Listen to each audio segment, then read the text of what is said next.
Ensamblado de la PC. Antes de comenzar, y como precaución muy recomendable, consiga una pulsera antiestática, colóquela en su muñeca y conecte el cable hacia el chasis del gabinete. Así evitaremos dañar los delicados componentes de nuestra computadora con descargas electrostáticas. Ahora, lo primero que debemos hacer es extraer la tarjeta madre de su protección antiestática y colocarla sobre la mesa, para conectar en ella el microprocesador y la memoria. Retire el microprocesador de su protección antiestática y, tomándolo únicamente por los bordes, llévelo hasta la tarjeta madre. Con cuidado, levante la palanca que está al lado del socket. Esto liberará los contactos, permitiéndonos colocar el microprocesador en su sitio sin esfuerzo alguno. Solo puede colocarse en una posición, no hay posibilidad de errores al insertarlo. Al bajar la palanca, el microprocesador queda perfectamente asegurado en su sitio y conectado eléctricamente. Ahora, con mucho cuidado, coloque el disipador y el ventilador de enfriamiento, cuidando que queden perfectamente fijos en su sitio.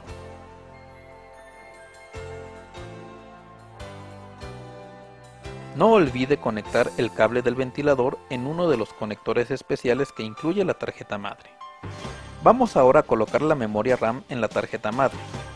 Para ello, localice la ranura donde debe insertarse el módulo correspondiente. Abra las palancas laterales y con cuidado, pero con firmeza, inserte el módulo de RAM en su sitio. Es imposible que coloquemos invertida nuestra memoria, gracias a la presencia de una muesca que coincide con un tope en la ranura correspondiente. Sabemos que nuestro módulo de RAM ha sido insertado correctamente cuando las dos palancas laterales encajen perfectamente con un par de muescas que posee todo módulo de RAM en sus costados. Con esto, la tarjeta madre está lista para su montaje. Vamos a preparar el gabinete para recibirla. Usando un destornillador, retire la tapa lateral derecha del gabinete para tener acceso a su interior. Note que al fondo tenemos una placa de montaje, justamente donde se colocará la tarjeta madre, y en el lado de enfrente encontramos las bahías de montaje para las unidades de disco. En la parte superior está la fuente de poder que alimentará a todo el conjunto. Debemos comparar la disposición de los conectores externos de la tarjeta madre y elegir la placa de montaje trasera adecuada. La mayoría de las veces la configuración estándar es la adecuada, pero asegúrese de ello antes de iniciar el montaje.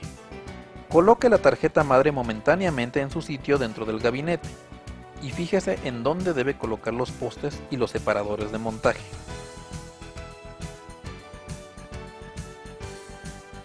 En este caso, se deben colocar en los puntos marcados.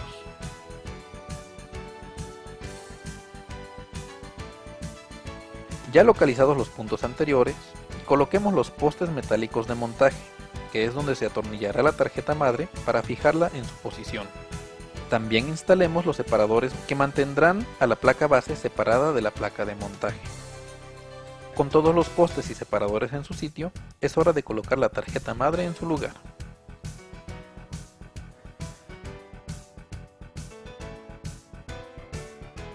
Hay que fijarla perfectamente con al menos 2 tornillos, para evitar que se mueva y pueda provocar falsos contactos con alguno de sus elementos. Conectemos el cable que viene desde la fuente de alimentación a la tarjeta madre. El conector posee muescas que impiden colocarlo de forma incorrecta.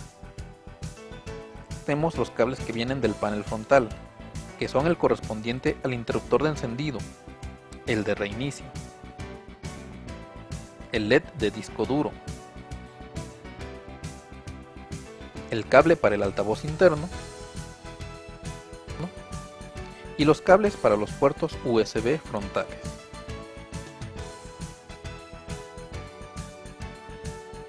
Una vez que ha quedado montada la tarjeta madre, podemos colocar las unidades de disco. Por conveniencia, primero se colocan y luego se conectan sus cables. Primero, vamos a insertar las dos unidades ópticas, pero antes hagamos una precisión. Para cumplir adecuadamente las especificaciones de la interfaz IDE, es necesario que una de las unidades cumpla el papel de maestro, mientras que la otra debe ser configurada como esclavo. Esto se hace por medio de un puente o jumper de configuración que se encuentra en la parte trasera de la unidad. junto al conector del cable IDE. Puede ver que existen 3 posiciones para el jumper: maestro, esclavo y selección por cable. Vamos a configurar el quemador de CDs como maestro y al lector de DVD como esclavo. Una vez realizado esto, podemos montar nuestras unidades en el gabinete. Libera el espacio para 2 bahías externas de 5.25 pulgadas, retirando la tapa plástica frontal y la lámina metálica interna, si es que existe. Esto nos permitirá deslizar una de las unidades en su sitio,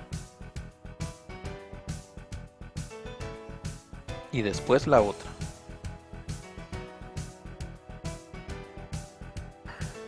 Por supuesto que hay que asegurarlos con por lo menos 2 tornillos, para que permanezcan fijas al gabinete. Ahora instalemos la unidad de disquetes en su lugar. Libere una bahía externa de 3.5 pulgadas y deslice en ella la unidad. No olvide fijarla en su sitio con algunos tornillos. Finalmente, vamos a colocar el disco duro en su sitio. Aquí conviene hacer una recomendación. Siempre debe manejarlo tomándolo por los bordes y nunca toque la placa de circuitos que se encuentra en su parte inferior. Así evitará dañar a los delicados componentes de este elemento. Localice una bahía interna de 3.5 pulgadas y deslice en ella el disco duro, cuidando que los conectores queden apuntando hacia la tarjeta madre. Asegure la unidad con algunos tornillos. Una vez que hemos colocado todas las unidades de disco, vamos a conectarlas eléctricamente. Lo primero que debemos colocar es el cable de audio, el cual irá desde el lector de DVD hasta la tarjeta madre. Para el intercambio de datos, vamos a utilizar los cables que vienen junto a la tarjeta madre. Note que se trata de un par de cables de 80 hilos y que se distinguen porque uno de sus conectores es de color negro, otro de color gris y el último de color azul. Como regla inviolable, el conector negro irá a la unidad configurada como maestro, el gris a la unidad esclava y el azul hacia la tarjeta madre.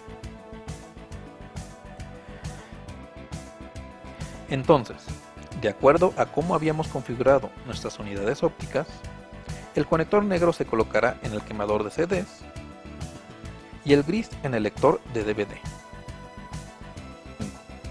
y el azul en el puerto ID2 de la tarjeta madre, ya que el ID1 está reservado para el disco duro. Vamos a colocar el cable de la unidad de disquetes. Coloque el extremo que presenta los cables torcidos en la unidad de disco y el otro extremo en el conector correspondiente de la tarjeta madre. Ahora conectemos el disco duro. Para ello, usando el segundo cable IDE, llevamos el conector negro hasta la unidad de disco y el conector azul hacia la tarjeta madre. Finalmente, vamos a conectar los cables de alimentación que vienen de la fuente de poder. Los conectores poseen unas muescas que impiden su colocación incorrecta, así que este proceso es relativamente sencillo. Ya solo nos resta colocar el módem interno. Para ello, hay que retirar la laminilla trasera correspondiente a una de las ranuras PCI de la tarjeta madre. Ahora, con firmeza pero con cuidado, inserte el módem en la ranura correspondiente hasta que haya asentado perfectamente en su sitio. Y no olvide colocar su tornillo de montaje, para que no se afloje con el tiempo. Con esto hemos concluido el proceso de ensamblado de nuestra computadora personal. Para comprobar si hemos hecho un buen trabajo, conecte el monitor, el teclado y el ratón. Conecte tanto la computadora como el monitor a la línea de AC. Presione la tecla de encendido y si todo está bien, el monitor deberá desplegar una pantalla inicial invitándonos a entrar al setup y configurar la máquina. Después de la configuración del setup, se debe formatear el disco duro e instalar un sistema operativo, tal como Windows o Linux.